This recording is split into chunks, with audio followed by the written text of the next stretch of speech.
Hello and welcome. Today, we're going to talk about 5 ways that I make sure that my clients get excellent service, the best service.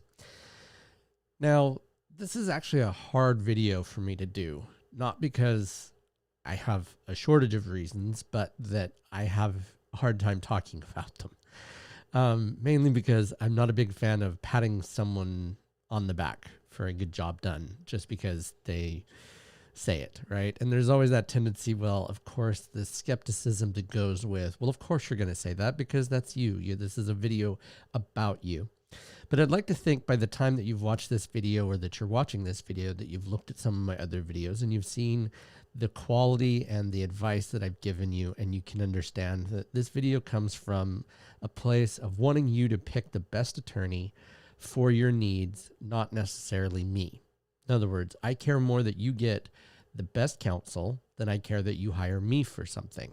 So I want you to understand that when I discuss these issues, it's the context of helping you understand that this is what I do. Not all attorneys do it. And if you're looking for someone to do these things to help you and in this particular way, then you're going to want to make sure that you're finding someone that has similar values as you. In case you're new here, my name is Taylor Darcy from Think Legal, and I help you create the business of your dreams. So welcome. The number one thing that I try to do is to have open and honest communication between me and my clients. I respond to emails as quickly as possible. Not always immediately, because I have more than one client and I have lots of things going on. But within 1 to 2 days at the very latest. It's very rare, unless there's something crazy that happens, that it takes me longer than a few days to get back to somebody. Obviously, weekends exception, so we're talking about during the week. That's important to know, is that, I do work occasionally on weekends, but it's very rare, only because most of my clients, they don't need it. It's just, as a business attorney, I don't typically work on weekends for the obvious reason that there's not too many emergencies. Now, is that to say that I won't? That's not the case. If there's a need, if there's an urgent need, then absolutely, I will be more than happy to work on weekends. More to the point, I try to meet my clients where they are in a communication way. Most people are too busy. If they like talking on the phone, then I'm happy to talk on the phone with them. If they want to meet in person, post-COVID and or pre-COVID, I'm happy to meet in person. I have clients that I've never met in person, not because I don't want to, but because it just isn't convenient for them. Remember, this is about what is convenient for my clients, not about what's convenient for me. I think that's a very big distinction between me and a lot of attorneys, is that, they're looking at it from the way that what is most convenient for them. And I'm always looking at it from the way that what's most convenient to my clients. The other thing you have to know is that I always, almost without exception, underpromise and overdeliver. I would much rather tell you something is going to take a week or 2 weeks and then deliver it in a shorter period of time than I do to tell you that it's going to take me, a day or two if it's really going to take me a week, because there's nothing more frustrating. I've been on the receiving end of those types of situations where somebody gives me the ideal scenario instead of the realistic scenario, and then I end up frustrated because they gave me the wrong date. And to me, that just, it says it's amateur. Amateurs underestimate and then deliver accordingly. I would much rather give you a long date and have you excited that I got it to you quicker than to give you a short date and then something happen and then I'm not able to get it to you on time, and then you'd be frustrated at me for that reason. And also, I want to make sure that I have plenty of time to do the job right. I want it to be good for you, not just that I do it fast, right? And so, there's the balancing between getting it to you on time and then doing it too fast that it's not as good of a quality product as what it could have been if I'd have taken more time on it. Because at the end of the day, quality is much stronger of a reason than you wanting it quicker. Number 2, I use technology as a means to an end. I don't use it strictly for the purpose of using technology, but I use it as a means to make that I can spend more time doing the thing that I love, and that's meeting with clients, talking with clients, doing the legal part of it, not doing the administrative part of it. The administrative part of it, I have to do it. It's a necessary evil. I can't get away from it. It just is what it is, being a solo practitioner at the moment. Obviously, I'm looking to grow my practice, but the idea being that I use technology in order to get me there.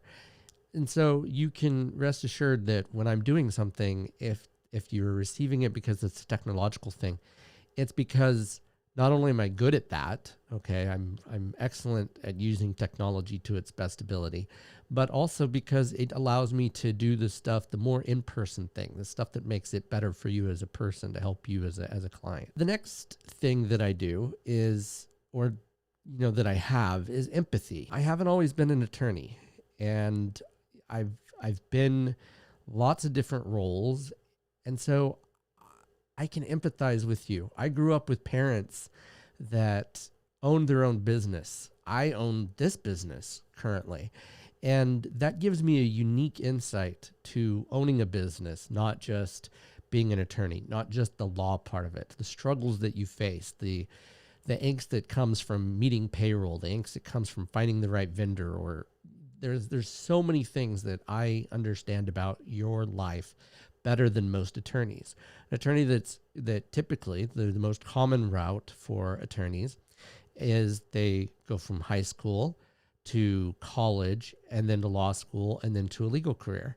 And they've had some jobs along the way that have met with some success, and maybe they've worked retail, maybe they've worked fast food, but they haven't really been in the thick of it. Right? They haven't had to think about building a business. They haven't had to think about doing the things that besides the law or their schooling. And so I combine all of those things to give you a package of what is good for you as a business, not just legal, right? Now a lot of times those things they coincide with each other, but it's not always the case. Sometimes if you have a too restrictive contract, it can harm your business.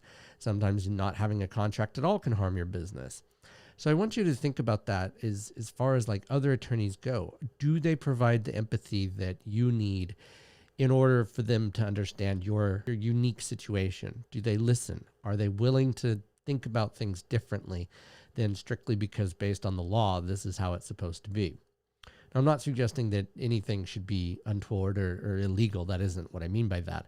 But I mean, they're going to take into consideration more than just the law to give you the best option possible. The next thing that I do is I don't do hourly billing. I find that it's tedious and I find that it's unproductive in the respect that I prefer to do flat fee billing, which allows me to bill and it be predictable for my clients. I think that's very important as a business owner.